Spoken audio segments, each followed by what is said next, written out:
Assalamualaikum warahmatullahi wabarakatuh. Bismillahirrahmanirrahim. Alhamdulillahirabbil alamin. Wassalatu wassalamu ala asrofil anbiya'i wal mursalin sayyidina wa maulana Muhammadin wa ala alihi wa sahbihi ajmain, amma ba'd. Jamaah Al-Fatih Channel dan sahabat YouTube yang dimuliakan oleh Allah.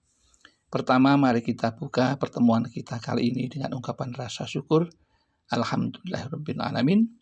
Sholawat dan salam semoga tercurah kehadiran baginda Rasulullah, Nabi yang kita cintai dan kita ikuti sunnah-sunnahnya. Selanjutnya izinkan kami untuk berbagi kepada saudara-saudaraku jamaah Al-Fatih yang senang dan sudah menjalankan sholat tahajud dengan rutin. Kali ini kami hadir dengan judul 6 kebiasaan penyebab sholat tahajud sia-sia. Ada yang sering dilakukan tanpa disadari. Menurut Imam Al-Ghazali, orang yang sering melakukan 6 kebiasaan di dalam hidupnya, ia digolongkan kepada orang yang hatinya sakit.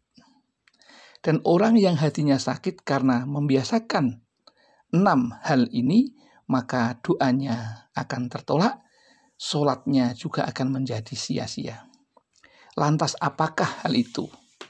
Yang pertama yang sering tidak disadari adalah yang namanya ghibah atau menggunjing. Karena ghibah ini adalah dosa yang sangat besar. Bahkan disampaikan ghibah ini lebih berat dari perbuatan zina. Hal ini telah disampaikan oleh Rasulullah. Ghibah itu lebih berat dari zina. Seorang sahabat bertanya, bagaimana bisa? Rasulullah menjelaskan, seorang laki-laki yang berzina lalu bertobat kepada Allah, maka Allah langsung menerima tobatnya. Namun pelaku ghibah tidak akan diampuni sampai ia dimaafkan oleh orang yang dighibahnya. Hadis Imam At-Tirmidzi. Itu beratnya yang namanya ghibah. Maka sering kita mengatakan keburukan orang lain, kelemahan orang lain, walaupun itu nyata, tetapi ketika ia mendengarnya tidak suka, maka itu sudah termasuk ghibah. Kemudian yang kedua yaitu riya. Riya ini dapat menghapus hingga membatalkan amal soleh yang telah dikerjakan seorang muslim. Sholat mereka dikatakan tidak akan diganjar pahala oleh Allah Subhanahu wa Ta'ala. Kemudian yang ketiga yaitu hasad dan hasud. Meski seorang Muslim selalu menjalankan perintah Allah, pahalanya akan sirna begitu saja ketika melakukan iri dan dengki kepada saudaranya. Rasulullah bersabda, waspadalah terhadap hasad dan hasud atau iri dan dengki. Sesungguhnya sifat ini mengkikis pahala-pahala seperti api yang memakan api. Kemudian yang keempat, sifat ini yaitu takabur atau sombong. Sombong dapat masuk dan merusak amal solih dan menghalangi seseorang dari rahmat Allah. Sementara tahajud dalam rangka mengharap rahmat Allah. Kemudian yang kelima yaitu ujub atau membanggakan diri kepada orang lain. Seseorang yang merasa ujub, ia menanti murka Allah. Hadis riwayat Imam Baihaqi.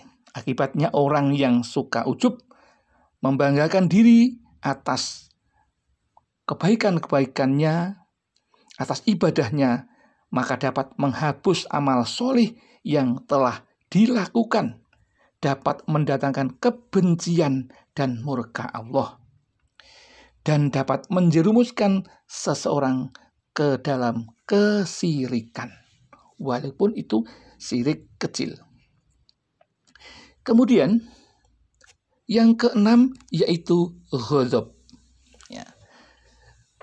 Ghadab ini dalam bahasa Indonesia namanya pemarah.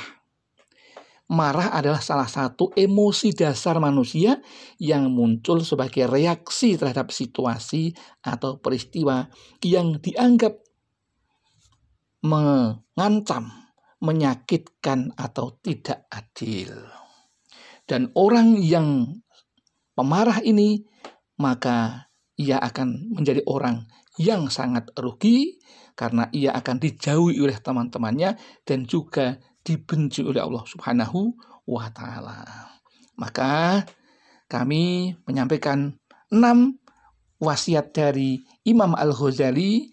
Jika seseorang sudah rajin tahajud, jagalah 6 hal ini sedikit demi sedikit agar tidak selalu dikerjakan, karena akan mengurangi yang namanya pahala kita, bahkan menggugurkan pahala tahajud kita.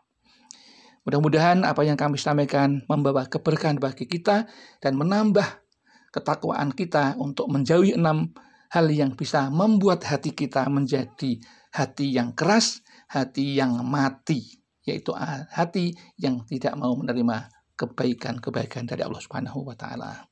Demikian yang dapat kami sampaikan. Ada kekurangan, kehilafan, kami mohon maaf yang setulus-tulusnya. Akhirul kalam, billahi taufik wal hidayah wal inayah wal barakah. Wassalamualaikum warahmatullahi wabarakatuh.